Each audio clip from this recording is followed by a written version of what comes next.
भगवान कृष्ण ने राधा से शादी क्यों नहीं की? मुसलमानों में खतना क्यों किया जाता है? हलाला क्या है? मुस्लिम लोग सर पर गोल टोपी क्यों पहनते हैं? मुस्लिम औरतों को मस्जिद में जाना क्यों मना है? हिंदू धर्म में गोत्र का क्या महत्व है? भगवान कृष्ण ने राधा जी से शादी क्यों नहीं की? राधा की शादी कृष्ण से तय हो जाती है, लेकिन वह अपने पिता के एक वचन के कारण श्री कृष्ण से शादी नहीं कर पाती। राधा रानी के पिता वृषभान ने अपने परम मित्र उग्रपद को वचन दिया होता है कि वह अपने जीवन में एक बार उनसे कुछ भी मांग सकते हैं। राधा और कृष्ण की शादी से पहले उग्रपद राधा के पिता को उनका ये वचन याद दिलाते और कहते हैं कि वह अपनी बेटी राधा का विवाह कृष्ण से ना करवाकर उनके बेटे अयन अभिमन्यु से करवा दें। वचन को याद दिलाने के बाद उग्रपद वृषभान से कहते हैं कि अगर उन्होंने यह वचन तोड़ा तो उन्हें बरसाना छोड़कर जाना पड़ेगा। इससे तर श्रीधर ने भी राधा और कृष्ण को 100 वर्षों तक वियोग का श्राप दिया था। इस श्राप के कारण ही श्री कृष्ण और राधा के विवाह में विघ्न आए। मुसलमानों में खतना क्यों किया जाता है? खतना करवाने के बाद लिंग के ऊपर की जो चमड़ी है वो लिंग के आगे के मुंड पर चढ़ी हुई नहीं रहती है। इसके कारण लिंग में इन्फेक्शन होने का खतरा बिल्कुल कम हो जाता है। दरअसल में जो चमड़ी है ये जब लिंग के आगे के मुंड पर चढ़ी रहती है तो वहाँ पर सड़ांध पैदा करती है।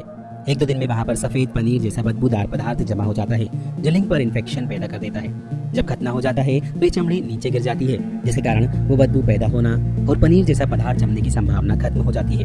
खतना करवाना एक प्रकार से अपने लिंग को सुरक्षित करना है इन्फेक्शन के खतरे से। कुछ शोध कहते हैं कि खतना करवाने के बाद एड्स का खतरा भी कम हो जाता है। लड़के अपने लिंग के आगे की चमड़ी के साथ जन्म लेते हैं, वो चमड़ी जो लिंग मुंड को ढके रहती है।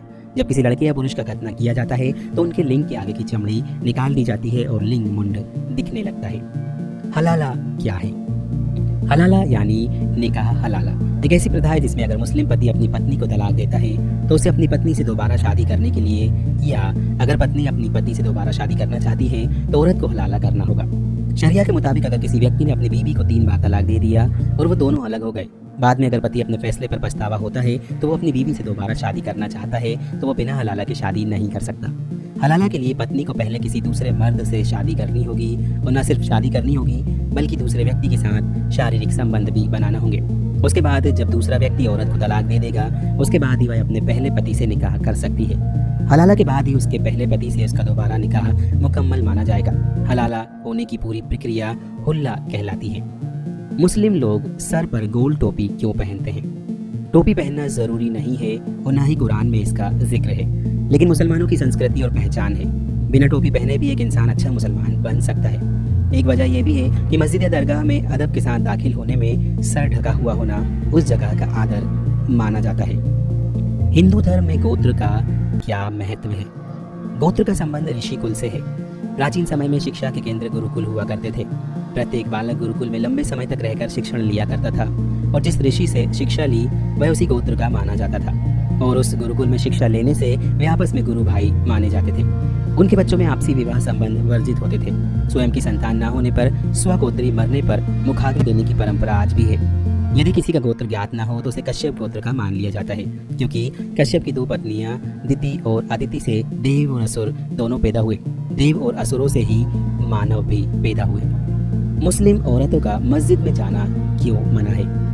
मुस्लिम औरतों का मस्जिद में जाना मना नहीं है। जब मोहम्मद साहब थे तब आदमी और औरत एक साथ ही नमाज पढ़ते थे। नमाज का मतलब है ध्यान लगाना, सारी दुनिया भूल कर अल्लाह या ईश्वर का ध्यान लगाना। जब ये औरतें या लड़के इस तरह देखने लगे तो कई लोगों का ध्यान टूटने लगा। नमाज में कोई सवाल उठने लगा कि ये लोग नमाज खराब कर रहे हैं। तब कुछ लोगों ने सुझाव दिया कि औरतें घर में ही नमाज पढ़ें।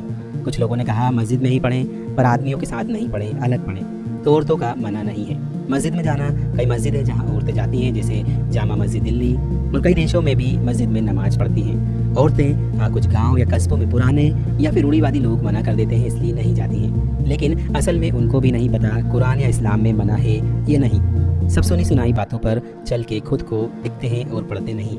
आज भी दोनों तरह के मामले हैं। भारत में कुछ समुदाय ने ये नियम बना लिया है कि औरतें घर में ही नमाज पढ़ेंगी और कुछ ने ये नियम बना लिया कि मस्जिद में पढ़ सकती हैं पर अलग पढ़ेंगी, आदमियों के साथ नहीं पढ़ेंगी।